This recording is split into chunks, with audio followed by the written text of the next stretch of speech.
Assalamualaikum warahmatullahi wabarakatuh. Hello everyone, welcome back to my video. In this video, I want to answer TOEFL question number 12 to 17, page 455. But before that, let me introduce myself. My name is Kamil Adinata, NPM C1C0211046. I'm Class D Accounting, University of Bengkulu. My lecturer is Ma'am Iis Sujarwati, SPD MPD, and my assistant lecturer is Miss Stephanie Lingkasari Tarigan.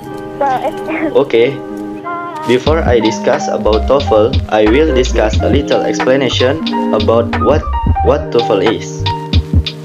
TOEFL adalah tes yang terstandarisasi untuk mengukur kemampuan bahasa Inggris dari seseorang yang bahasa ibunya bukanlah bahasa Inggris, dan orang tersebut bertujuan untuk bekerja atau kuliah di negara yang menggunakan bahasa Inggris sebagai bahasa resmi yang digunakan.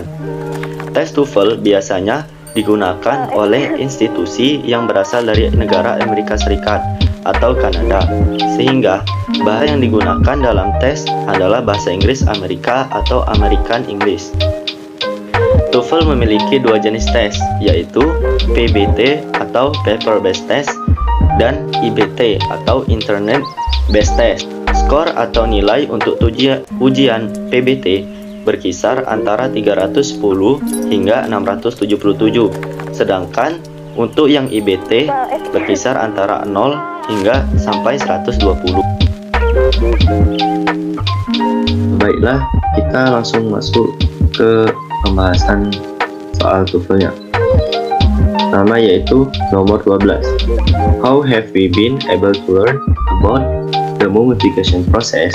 Artinya yaitu bagaimana kita bisa belajar tentang proses mumifikasi? Jawabannya itu D. Chemical analysis of the compounds has led us to an explanation of the method used.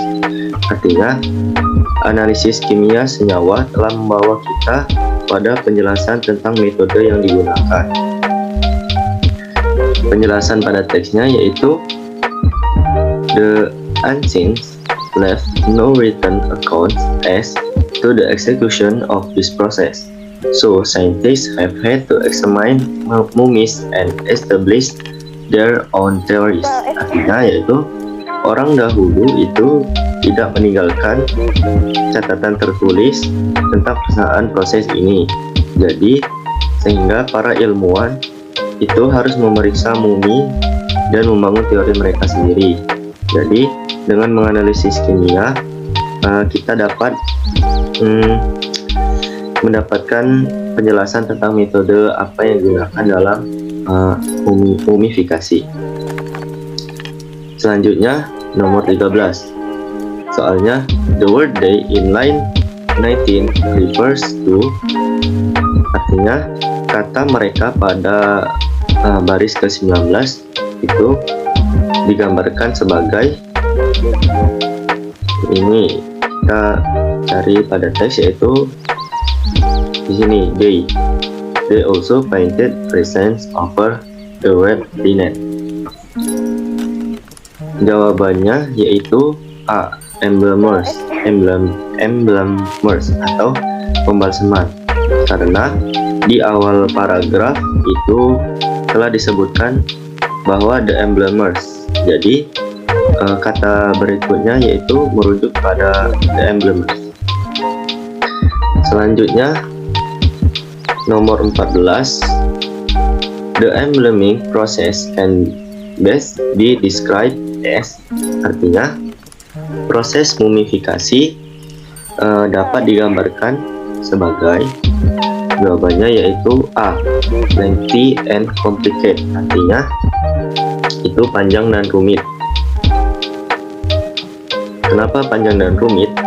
Karena pada teks dijelaskan bahwa elaborate burial rituals include preparing the burial site, providing for all of the deceased's material needs, food, clothing, jewels, and tools of their trade, and preserving the corpse so that it will not decay. Artinya, ritual penguburan yang rumit meliputi penyiapan tempat pemakaman, penyediaan segala kebutuhan material seperti makanan, pakaian, terus perhiasan dan alat-alat perdagangannya, dan serta mengawetkan jenazah agar tidak rusak. Jadi di sini disebutkan bahwa ritual penguburan itu ritual penguburan yang rumit. Lanjut soal nomor 15. The word decay in line 9 is close in meaning to. Itu artinya kata pembusukan pada baris ke-6 itu paling dekat artinya dengan. Decay ini di sini katanya. Decay ini artinya pembusukan. Kita artikan pada pilihannya, yaitu A. Die, itu mati. B. Deteriorate, memburuk. C. Embalm, itu membalsem. Kemudian rejuvenate atau meremajakan. Jadi kata yang paling dekat dengan membusuk yaitu deteriorate, artinya memburuk.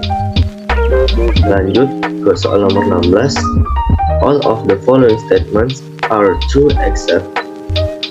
Artinya pernyataan berikut ini benar kecuali. Jadi kita mencari jawaban yang salah. Jadi jawaban yang salah yaitu D. All mummification took 70 days to complete. Artinya semua mumifikasi membutuhkan waktu 70 hari untuk diselesaikan. Sedangkan di teks itu dijelaskan bahwa the embalming process might have taken up to 70 days for the poorest and nobility and only a few days for the poor.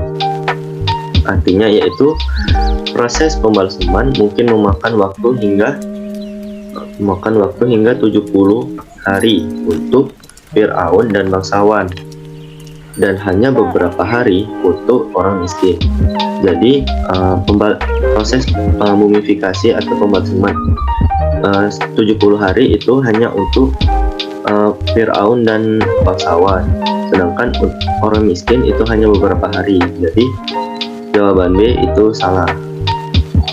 Kemudian soal yang terakhir 17. Why did the ancient Egyptians mummies the deceased? Artinya, mengapa orang Mesir kuno membuat mumi orang yang sudah meninggal? Jawabannya A, yaitu to preserve the body from destruction. Artinya, untuk menjaga tubuh dari kehancuran. Karena dijelaskan pada teks yaitu the embalmers spread a variety of compounds of salt, spice, and resins in and over the corpse to preserve it. Artinya, pembalsam menyebarkan berbagai senyawa, garam, rempah-rempah, dan resin di dalam dan di atas mayat untuk mengawetkannya. Kata mengawetkannya itu merujuk pada untuk menjaga tubuh dari kehancuran.